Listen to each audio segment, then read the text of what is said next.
శివమహాపురాణం Rudra సంహితలు సృష్టికాండలు 16th chapter. ఇక్కడ బ్రహ్మ యొక్క సంతాన యొక్క వర్ణన, అలాగే సతి ఇంకా పరమేశ్వరుడు యొక్క మాహత్యానికి ప్రతిపాదించేలాగా ఇక్కడ చెప్పబడింది. బ్రహ్మ ఉవాచ శబ్దాదీని చ భూతాని పంచీకృత్వాహమాత్మనా తేభ్యః స్థూలం న భూవాయుం వహ్నిం చైవ జలం మహీం.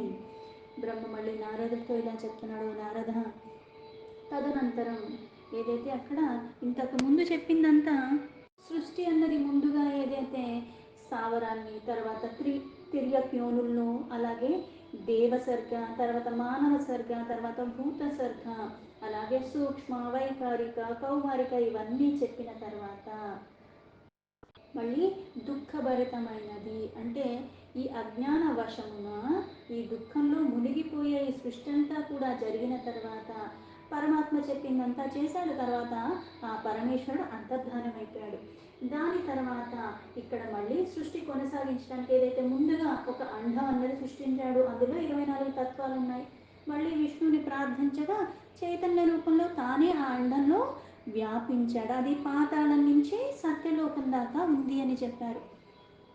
ఇందులో ఇంతమందిని ఈ సృష్టి మొత్తం కూడా జరిగిన తర్వాత నారద, నేను శబ్ద ఆది సూక్ష్మభూతములి, ఏవైతే ఈ పంచభూతాల యొక్క తన్మాత్రలు అంటారు, వాటి తన్మాత్రలు శబ్ద, రస, రూప, స్పర్శ, గంధాలు, వీటిని నేను సూక్ష్మభూతములుగా స్వయంగా పంచీకృతం చేసి ఈ ఐదింటిని మళ్ళీ పరస్పరం, ఎలా అయితే ఆకాశం నుంచి మనకి శబ్దం వినిపిస్తుంది, అలాగే గాలి వల్ల స్పర్శ తెలుస్తుంది, రసం అంటే జలం వల్ల, అలాగే రూపం అగ్ని వల్ల కనపడుతుంది, అలాగే గంధం అంటే వాసన మనకి ఈ పృథివీ తత్వము. అందుకని వీటితో మిశ్రితంగా సమ్మిశ్రమై చేశాను, అంటే ఒకటికొకటి ఆధారమై ఉన్నది. అంటే ఇప్పుడు గాలి కనిపిస్తుందా అంటే స్పర్శ రూపంలో తెలుస్తుంది, ఆకాశం ఎక్కడుంది ఏముంది అంటే అది మళ్ళీ శబ్ద రూపంలో తెలుస్తుంది, ఆ నీరు రస రూపంలో తెలుస్తుంది, అగ్ని ఏది అంటే ఒక రూపం కనిపిస్తుంది, అలాగా ఆ మట్టి వాసన రూపంలో పృథ్వీతత్వం. అందుకని ఇవన్నీ కూడా వాటితో మిశ్రమమై ఉన్నాయి. వాటి నుంచి స్థూలాకాశము, వాయువు, అగ్ని, జలము, పృథివీ, వీటిని నేను సృష్టించాను అని చెప్పాడు. పర్వతాశ్చ సముద్రాశ్చ వృక్షాధీనపి నారద కలాదియుగ పర్యాంత కాలానన్యానవాస్తృజం. అలాగే ఈ పంచభూతాలు అయిపోయిన తర్వాత పర్వతాలు, సముద్రాలు, అలాగే కళ, ఇవన్నీ కూడా ఉత్పత్తి చేశాను. అంటే ఇక్కడ కళ అన్నది ఏంటంటే 580 రెప్పల పాటు గల ఆ కాలాన్ని అంటారు. ఒక రెప్ప మనం ఎంతసేపులో వేస్తామంటే మనం 3 సార్లు వేసేస్తూ ఉంటాం. అలాంటిది ఈ కళ అన్నది దాన్ని ఎంత ఉంటుంది అంటే దాని టైం ఎంత అంటే 580 సార్లు మనం రెప్ప వేసిన సమయాన్ని కళ అని అంటారు. ఇవన్నీ కూడా ఎప్పుడు దాకా ఉంటాయి? యుగ పర్యాంతం వరకు. ఈ రచన అన్నది అంటే మళ్ళీ ఇంకో యుగం జరిగేదాకా కూడా, మళ్ళీ లయం అయ్యేదాకా కూడా ఆ విభాగానికి అనుసరించి ఇవన్నీ ఉంటాయి. సృష్ట్యాంతాన పరశ్చాపి నాహం తుష్టో భవం మునే తతో ధ్యాత్వా శివం సాంబం సాధకాన సృజం మునే. ఇలా ఇవన్నీ రచించిన తర్వాత ముని ఉత్పత్తి వినాశనం జరిగేవి, ఈ చాలా రకాలమైనవి. ఉత్పత్తి అంటే పుట్టుక అన్నది ఉంది అంటే మరణం ఉన్నది అన్నది వాస్తవం. అందుకే ఉత్పత్తి వినాశనము కలిగిన, ఎందుకంటే మార్పులు చేర్పులతోనే ప్రకృతిలో ప్రతిదీ ఉన్నది, ఏది ఎప్పటికీ ఒకేలాగా ఉండదు, ఏది శాశ్వతంగా ఉండే అవకాశం కూడా లేదు. అందుకే ఇవి ఉత్పత్తి మళ్ళీ వినాశనం కలిగిన అనేక పదార్థాన్ని కూడా నేను తయారు చేశాను, కానీ దీనితో నాకు సంతోషం కలగలేదు. అందుకని మళ్ళీ ఆ సాంబశివుణ్ణి ధ్యానిస్తూ నేను మళ్ళీ సాధన పారాయణై మళ్ళీ ఇక్కడ ఒక పురుషుణ్ణి సృష్టికి నేను పూనుకున్నాను. అంటే సాధన పారాయణ పురుషులు అంటే మగవాళ్ళు అని కాదు అర్థం. ధర్మార్థ కామ మోక్ష పురుషార్థాలు కర్మల ద్వారా, దాన్ని సాధన ద్వారా దాన్ని చేరువుగా వెళ్ళగలిగిన వాళ్ళు, జ్ఞానాన్ని ఆధారం చేసుకున్న వాళ్ళు. అందుకుని ఈ పురుషుడిని సృష్టించటానికి పూనుకున్నారు. మరీచించా స్వనేత్రాభ్యాం హృదయాధ భృగుమేవ చ శిరస్సో అంగీరసం వ్యానఃపులహం మునిసత్తమం.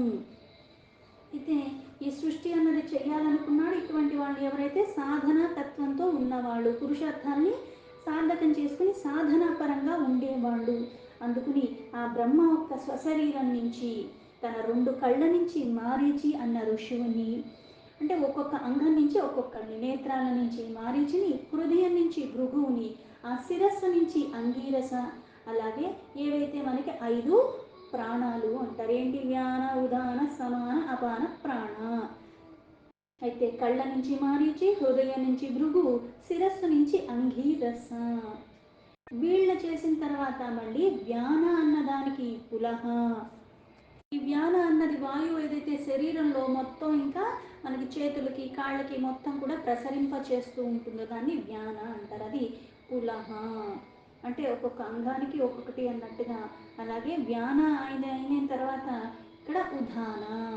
ఈ ఉదాన అన్నది ఏంటి అంటే మన ఇక్కడి నుంచి హృదయం దగ్గర నుంచి మనస్సుకి చేరేది. అలాగే ఎక్కడి నుంచి ఇక్కడ మనకి నాభి దగ్గర నుంచి పైకి వెళ్ళేదాన్ని ఉదాన అంటారు. ఆ ఉదాన ద్వారా పులస్త్య ఋషిని సృష్టించాడు బ్రహ్మ. ఉదానశ్చ పులస్త్యం హి వసిష్ఠం చ సమానతః క్రతుం త్వాపానాత్ శ్రోత్రాభ్యామత్రిం దక్షం చ ప్రణతః అసృజం త్వం తథోత్సంగాచ్ఛాయాయాః కర్దమం మునిం సంకల్పపాదసృజం ధర్మం సర్వసాధన సాధనం. అలాగే సమాన వాయు. ఈ సమాన వాయు వచ్చి వశిష్ఠ.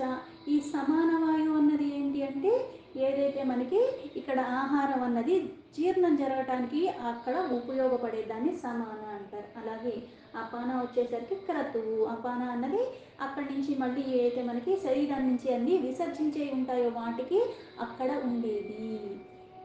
అలాగే ప్రాణ అన్న వాయువు దక్ష ఋషి. ఈ ప్రాణ అన్నది ఏంటి అంటే మనకి కళ్ళకి చెవులకి ఏదైతే ప్రసరింప చేస్తూ ఉంటుందో అది.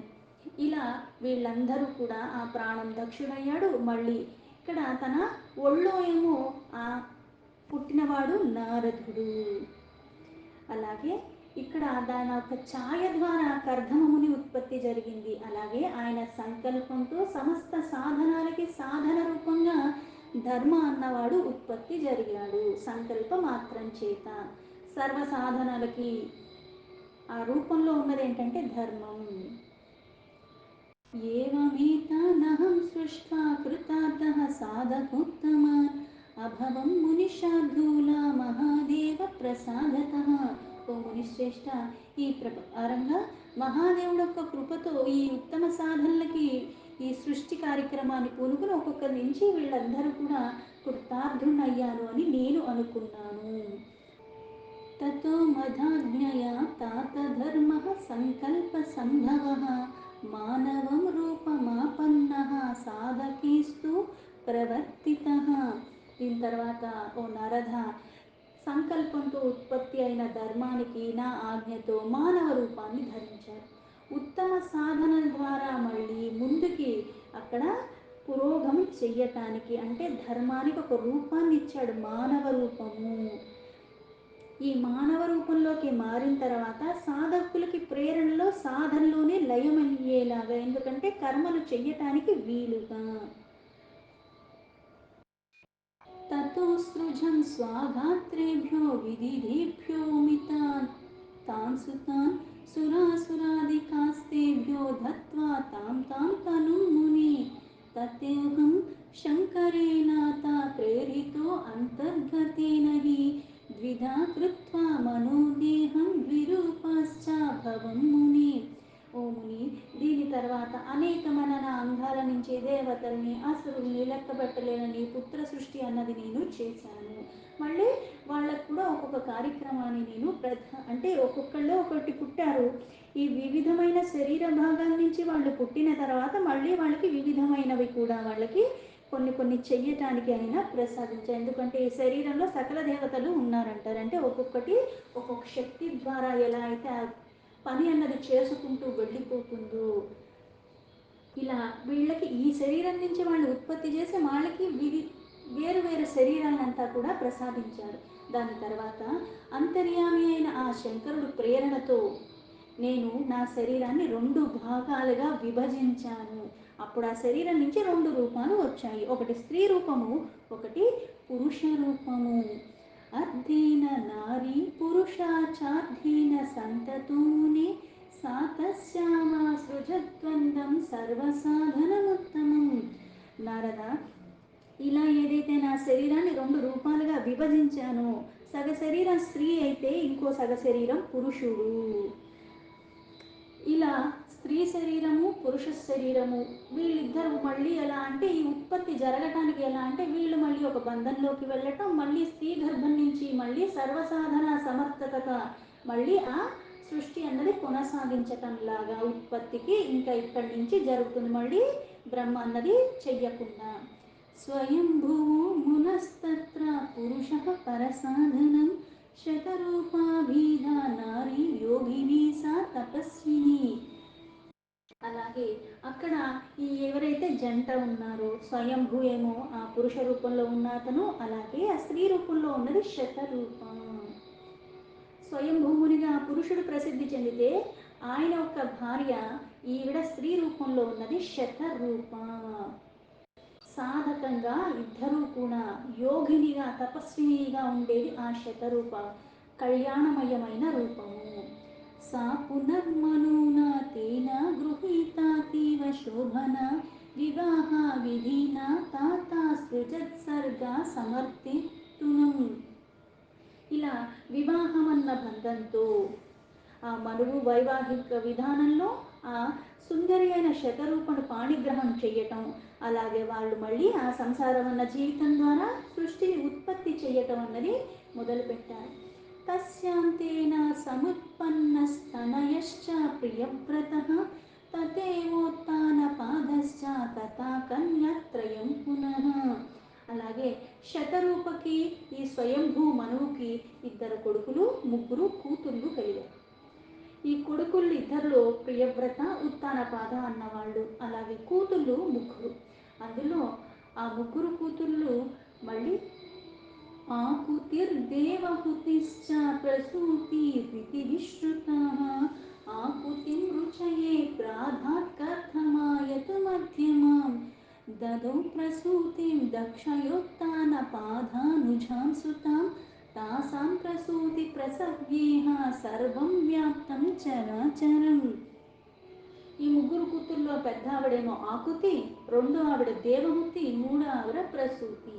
ఈ ముగ్గురికి వివాహం చెయ్యాలని అక్కడ ఈ స్వయంభూ మనువు ఆకుతినేమో రుచికిచ్చి వివాహం చేశాడు. అలాగే మధ్యలో కూతురైన దేవహూతిని కర్ధమమునికిచ్చి వివాహం చేశాడు. చిన్న కూతుర్నేమో ఆ ప్రసూతిని దక్షుడికిచ్చి వివాహం చేశాడు. వీళ్ళందరూ కూడా మళ్ళీ దక్ష ప్రజాపతి అంటాము, మళ్ళీ కర్ధమ ప్రజాపతి అంటాము. అలాగే రుచికే ఆయన కూడా ప్రజాపతి, ముగ్గురికిచ్చి 3 కూతుర్ని వివాహం చేశాడు. అలాగే ప్రసూతి యొక్క సంతానంలో సమస్త చరాచర అన్నది వ్యాప్తి చెందింది. ఆ మూడో కూతురు ఎవరైతే ఉందో ప్రసూతి, ఆవిడ సంతానమే కదిలేవి కదలలేనివి అన్ని జీవరాశులు కూడా ఉత్పత్తికి కారణం. ఆకుత్యాంచ రుచిశ్చ బూధం ద్వంద్వం యజ్ఞశ్చ దక్షిణ యజ్ఞస్య జగ్నిరే పుత్ర దక్షిణాయాం చ ద్వాదశ. రుచి ద్వారా ఆకుతి గర్భంలో యజ్ఞ దక్షిణ అన్న స్త్రీ పురుషగా అక్కడ మళ్ళీ వాళ్ళు ఉత్పత్తి చెందారు. అలాగే యజ్ఞ దక్షిణ వాళ్ళ గర్భంలో మళ్ళీ 12 పిల్లలు వాళ్ళకి కలిగారు, వాళ్ళు కూడా కొడుకులు. దేవహూత్యాం కర్తమాశ్చ బహయో జాతాః సుతామునే దక్షజాతాశ్చతస్రశ్చ తథా పుత్రశ్చ 20. ఓ నారద, కర్దమ ద్వారా దేవహూతి గర్భంలో ఈ పుత్రికలు ఉత్పత్తి జరిగిన తర్వాత మళ్ళీ దక్షుడికేమో ఇక్కడ 24 ఆడపిల్లలు కలిగారు. ప్రసూతి దక్షుకి కలిగిన ఆ పిల్లలు 24 మందిలో అందులో ధర్మాయ తత్తా దక్షిణ శ్రద్ధాధాస్తు త్రయోదశ శృణుతాసాం చ నామాని ధర్మస్త్రీణాం మునీశ్వర. దక్షుడు ఈ 24 మందిలో కూడా 13 మందినేమో ఇచ్చి ధర్మకిచ్చి వివాహం చేశారు. ఈ 13 మందిని ఏదైతే ధర్మానికి ఇచ్చారో ఆ భార్యల యొక్క పేర్లు ఇప్పుడు మళ్ళీ చెప్తున్నానని: శ్రద్ధ, లక్ష్మి, ధృతి, సృష్టి, పుష్టిర్మేధ, తథా ప్రియ, క్రియా, బుద్ధిర్లజ్జ, వసు, శాంతి, సిద్ధి, కీర్తిర్ త్రయోదశ. అంటే ఎక్కడైనా సరే ధర్మ అంటే ఏంటి అంటే ఇక్కడ నిజంగా 13 మంది కూతుర్లు అన్నది పెట్టుకొని ధర్మపరంగా ఉండటం ఏంటి అంటే అసలైనది ఎక్కడ వికసన వస్తుందంటే ఇక్కడ చెప్పిన ఈ 13 నామాలు. ఏదైతే మొదటిది శ్రద్ధ అంటే ఏది చేస్తున్నాను ధర్మపరంగా ఉంటే ఎలా ఉంటుంది ఆ శ్రద్ధ అంటే ఏకాగ్రతతో చేస్తావు. ఇక్కడ ఏదో చేయాలి కదా అన్నట్టుగా శారీరకంగా చెయ్యటం కాకుండా త్రికరణ శుద్ధిగా మనసా వాచ కర్మణ అంట. అలాగే లక్ష్మి సంపత్తి రెండవది, మూడవది ధృతి, నాలుగవది తుష్టి, ఐదవది పుష్టి, 6 మేధ, 7 క్రియ, తర్వాత 8 బుద్ధి, 9 లజ్జ, 10 వసు, 11 శాంతి, 12 సిద్ధి, తర్వాత 13 కీర్తి. అంటే ముందుగా నీకు శ్రద్ధ ఉంటే తర్వాత నీకు సంపత్తి వస్తుంది, తర్వాత ధృతి అంటే నీకు చాలా స్థిరత్వం వస్తుంది, అప్పుడు నీకు తుష్టి, పుష్టి అంటే తిన్నదానికి పుష్టిగా ఉన్నాడంటే ఎప్పుడు తిన్నది ఒంటికి పట్టినప్పుడు ధర్మపరంగా ఉండి ఇవన్నీ ఉంటేనే పడతాయి, అప్పుడే జ్ఞాన వికసన జరుగుతుంది. మేధ అలాగే క్రియ అంటే ఒక పని చేస్తున్నావు అంటే నువ్వు ఇంత శ్రద్ధగా ఇంత పుష్టిగా సంపత్తిగా మళ్ళీ ఏకాగ్రతగా ఎప్పుడైతే నువ్వు ఒకటి మేధగా చేయగలుగుతున్నావు ఆ క్రియ ఎలా ఉంటుంది చాలా చక్కగా అవుతుంది. అందుకే దీనికి మళ్ళీ బుద్ధి తోడైతే మళ్ళీ లజ్జ అంటే తప్పు చేస్తున్నావా లేదా. అలాగే దీనికి తగ్గట్టుగా సంపత్తి వస్తుంది వసు, అలాగే పరమశాంతి లభిస్తుంది, అప్పుడు నీకు సిద్ధి లభిస్తుంది. అంటే ఈ క్రతువు అనేది నువ్వు అంత పూర్ణంగా చేసిన కారణంగా కర్మని కర్మ ద్వారానే సరిచేసుకోగలవు, కర్మని కర్మ ద్వారానే మళ్ళీ తొలగించుకోగలవు, అప్పుడు నీకు ప్రసిద్ధి చెందుతావు. ఈ 3 కూడా ధర్ముడికి కలిగిన ఆ దక్ష ఇంకా ప్రసూతి యొక్క పిల్లలు ఈ 13 మంది ఆయన భార్యలు. తాభ్యాం శిష్టాయ విశ్యస్య ఏకాదశ సులోచనః ఖ్యాతి సత్పథ సంభూతి స్మృతి ప్రీతి క్షమా తథా. ఇక్కడ ఏదైతే 24 కూతుర్లు అని చెప్పారు 24లో 13 మంది దీనికి ఇచ్చేశారు, ఇంకా మిగిలింది 11 మంది. ఆ 11 మంది ఎవరు అంటే ఇందులో కూడా మిగిలిన వీళ్ళు కూడా చాలా అందమైన నేత్రాలు కలిగి ఉన్న కూతుర్లు. ఖ్యాతి అలాగే సత్పథ అదే సతి, సంభూతి, స్మృతి, ప్రీతి, క్షమ, తర్వాత సన్నతిశ్చానురూపా చ ఊర్జా స్వాహా స్వధా తథా భృగుర్భైవో మరీచిశ్చ తథా చైవంగిరా మునిః. తర్వాత మళ్ళీ క్షమ, తర్వాత సన్నతి, అనురూప, ఊర్జా, స్వాహ, స్వధ, వీళ్ళందరూ కలిపి 11 మంది. ఈ 11 మందిని కూడా మళ్ళీ కొంతమంది మునులకిచ్చి వివాహం చేశారు.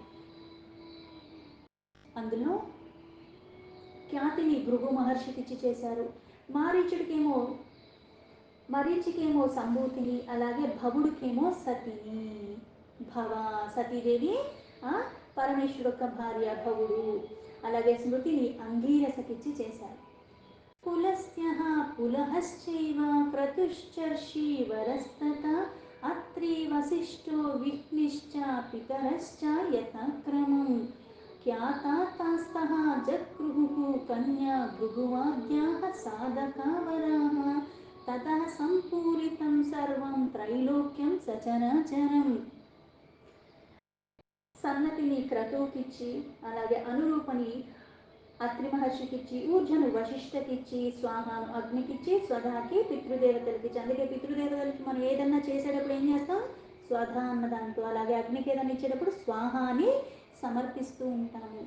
ఇలా ఈ కన్యలందరూ కూడా ఈ మునులు పాణిగ్రహణం చేశారు. భృగు ఆది ఇంకా ఎవరైతే మునులు ఉన్నారో వాళ్ళు శ్రేష్టమైన సాధకులు, అందుకే వాళ్ళ సంతానం అంతా కూడా అంటే సమస్త త్రైలోక్యాలతో కూడా నిండిపోయింది ఈ సంతతి అంతా. దీంతో శివ మహాపురాణంలో రుద్ర సంహితను సృష్టికాండను 16 చాప్టర్లో 24 శ్లోకాలు సంపూర్ణం.